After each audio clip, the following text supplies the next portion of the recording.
ये सवाल देखिएगा, इस सवाल में आपसे ये कह रहा है कि अगर work done by x minus one man in x plus one days be Y, let the work done by x plus two man in x minus one days be z, और y रेशियो z अगर 9 ratio 10 है तो बताना है कि x की value क्या होगी।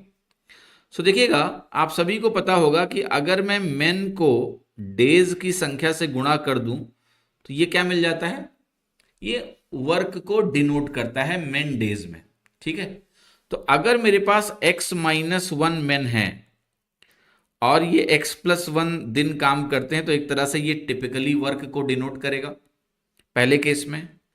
फिर दूसरे केस में कह रहा है x प्लस टू मैन है और x माइनस वन डेज है, तो x प्लस टू मैन हो गया और यहां x माइनस वन डेज हो गया।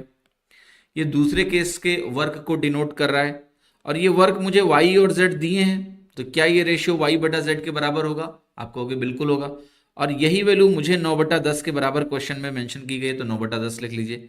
x माइनस वन से कटेगा, आपकी वैल्यू आ गई x प्लस वन बटे एक्स प्लस टू, और ये वैल्यू 9 बटे 10 आ गई।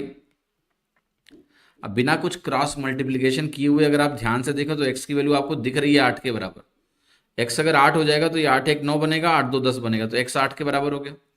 और x अगर 8 के बराबर हो गया तो आपका आंसर यही तो पूछ रहा था कि x की वैल्यू क्या है, तो वो a आ गई। ठीक है, ए करेक्ट ऑप्शन हो गया।